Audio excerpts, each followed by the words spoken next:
Hello, everyone. Welcome into another edition of Just Another Year Chicago. My name is Tony Sapita. I'm joined again by my co-host Nick Barr. How you doing tonight, Nick? Doing well, my friend. Bulls win, beat the Knickerbockers, and I'm feeling a lot brighter and happier than I look. I apologize for the darkness. My ring light is absent at the moment, but thank you for bearing with me. Yeah, so I'm happy to hear that you're doing good. I am still recovering a bit from my sickness, so if I cough at all, I apologize. We're Well, just if you, I mean, all right. Well, if you're asking, I am a little bit hurt. Okay, so we're both. I mean, what's wrong with us, dude? We're like early 20s. Okay, and I feel like every episode lately is just like either you're coughing up a lung, I'm coughing up a lung. Now I had like I threw my back out. I didn't even know you could do that before the age of 30, but I did. So that happened. But Tony, let's get in the Bulls. yeah. So before we kind of get into tonight's drubbing kind of whatever it ended up being at the end of the Knicks, we'd like to talk about our sponsor. So the early 2010s vibes are back. The bench mob returns in 2021. Guys like Alex Caruso, who we will definitely talk about with his performance tonight. Kobe White, hope he gets back soon. Javante Green, Derek Jones Jr., and of course, our Chicago kid, Io DeSumo. Head over to www.benchmob.com to get your Bench Mob shirt, wristbands, and more. Not this jacket. I'll talk about that in a second. But use code J20, JY20 to get 20% off your order. Portion of all sales goes to the Quiet Storm Foundation, the CJ Watson's Foundation. So, Nick, let's get into the Bulls. I mentioned the jacket. Don't know why I said it during the ad. That didn't make any sense. But this is a Bulls. I wore it before, from like the 80s. My uncle's jacket. It was Beautiful.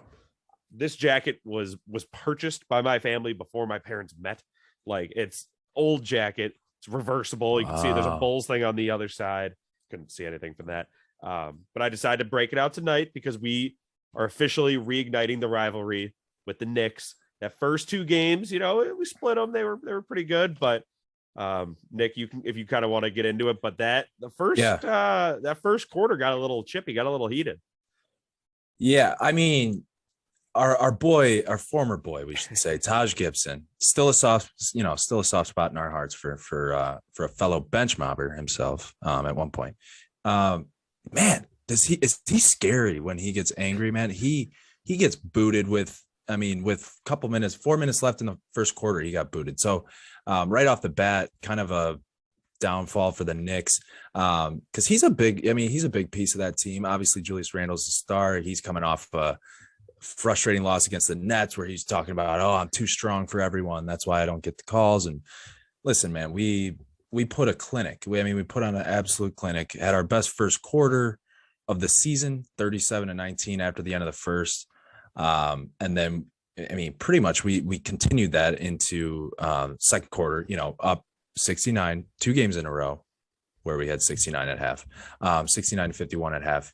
And things were feeling fantastic, Tony.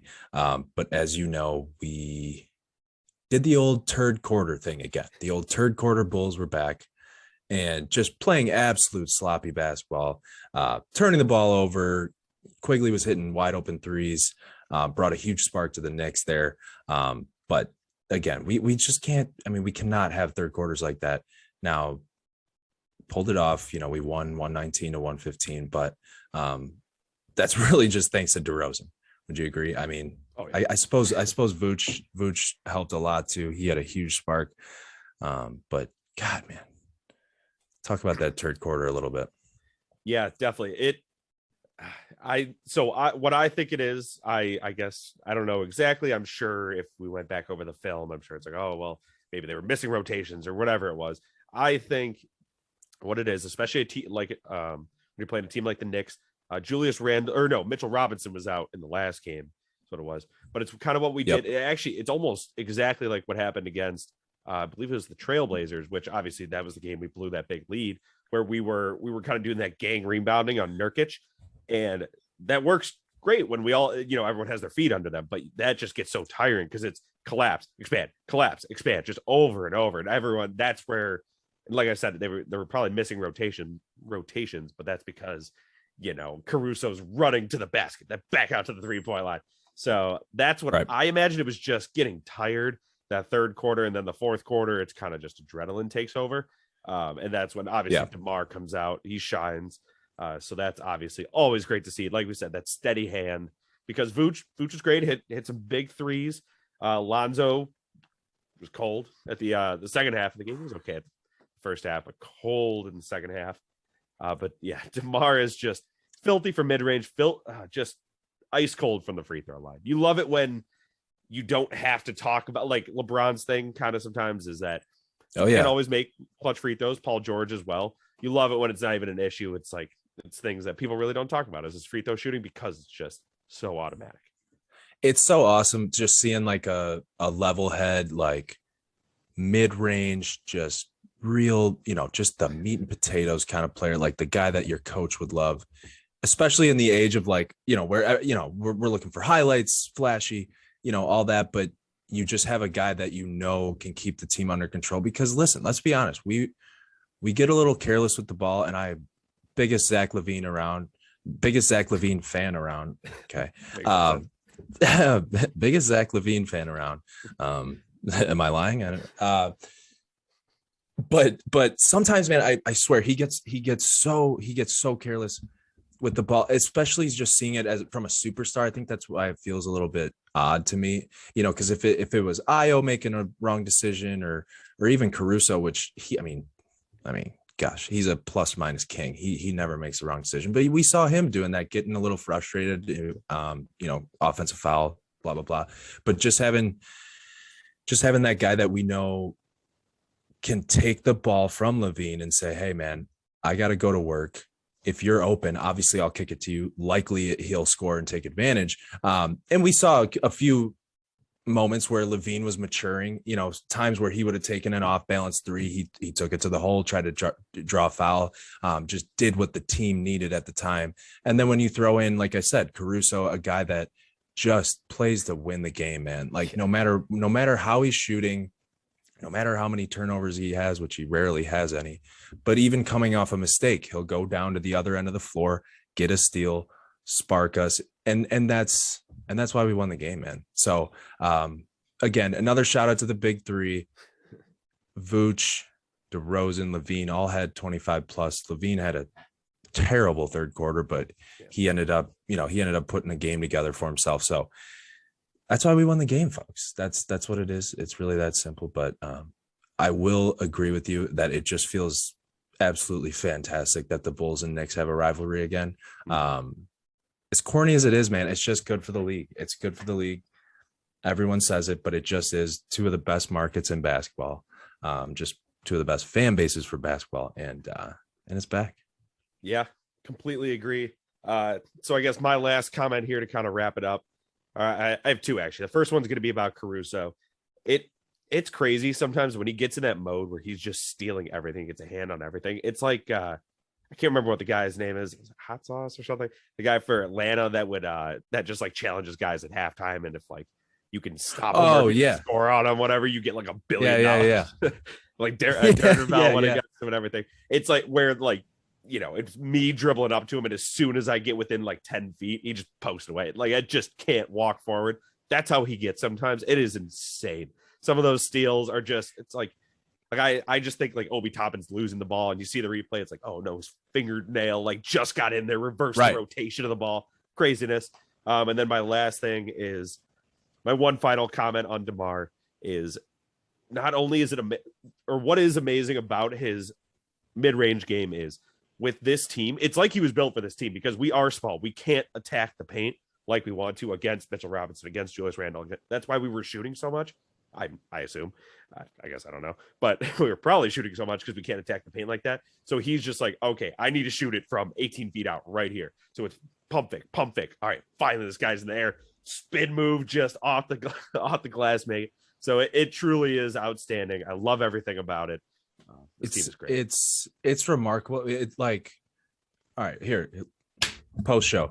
I mean, dude, listen. So we're going off script. I mean, it's remarkable to like, especially when you think about basketball, right? There's no, like with football, you're calling plays. There's time between each snap. With basketball, it's just completely reactive, right? And the fact that you can have such a textbook player on the fly, like, I don't think people realize how hard that is to do, like in real life, is to, decision-making, skill, patience. Like there's so much that goes into that. All we see is the bucket, right? But like there's so much going into that, like clock awareness, all the things that I mean, I had no idea. I'm just going to the hole, but like I just want my shots, man. No, not really. I was an unselfish player. But seriously, man, it doesn't even feel selfish when he does it, because everyone on the team and all the fans just know that that's exactly what needs to happen when it's happening. So shout out to DeRozan, man. Yeah. One more time. Absolutely. So, I mean, that's all I got. I feel like so shout out Caruso. I feel like, who was it? Derek Jones Jr. had a couple big blocks. So just quick shout out to him for that. One last Troy Brown too. I like those offensive boards. I felt like just something about offensive boards, man. That's just like put back dunks, obviously get the momentum going like nothing else, especially if you got the crowd behind you. But there's something about like getting an offensive board that just rips the morale out of the other team. Like it's so draining for them to just be like, dude, we just blew that. Like a good tip out or something. Javonte Green had a couple of those too. Shout out him. But the last thing we should just real quick touch on, I would definitely give up a 2026 second round pick for Lonzo Ball. Not tonight was tough, but overall performance. And I know Io DeSumo's second round pick. That's the argument I've heard. There have been, I don't know when they expanded to the second round of the draft. So, if someone wants to prove me wrong, go for it. But, people are saying, oh, Tony Kukoc, Jokic, all these guys are second round picks. It's like, okay, there's like 10 of them over 40 years, 30 How many years that have had? Times 32 before. Okay, I guess teams. It was less because expanding the league. But either way, I'm not going to do that math. My point is that's a very small chance. Honestly, all you're looking for is a guy that's like even half as good as Lonzo in the second round anyway. So it's a 100%. Nothing. Absolutely 100%. So worth it. Shout out AK for being like, I'm going to do whatever I can, make a couple backroom deals, with the boys and get this. Well, and how about, did you see that the Bulls organization they were like preparing themselves for, like they were worried Ak was going to get suspended, and then so that they were preparing for the VP of operations to get suspended because that's what they thought would maybe be the punishment. Now again, justice was served how it should have been. Okay, it was not that serious, but I just found it funny that they were kind of prepared for that. But yeah, shout out Ak. We'll take Lonzo all day. Especially Frozo. Frozo actually hasn't been that great, but I do love the Fro. Oh yeah. I like the braids more though. I'm gonna say it. I like the braids more. They're just so clean, dude. I don't know what it is. And he plays better. Plays better. So maybe he just feels like he's just more put together. Whatever it is in his head, he might need to aerodynamic. True. Yeah, the Fro's gonna slow you down, bro. Fro's gonna slow you down for sure. That's why Kobe White. He was like, hey, gotta pick up some speed. I don't know. Now we're just we're just talking. That's why I said his post show. All right, fuck it. Yep. Wow, whoops. We'll stop. So that'll do it. Shout out AK. Do it anytime you want, dude. We'll give up any second round picks 6 years from now. I don't care for a top tier, I'd argue, point guard, at least in the league, at least how he's been playing. So with that, that'll do it for another episode of Just Another Year Chicago. My name is Tony Cepeda. Thank you again for joining me, Nick. Thanks for tuning in, everyone. Until next time, Bulls fans, keep seeing red.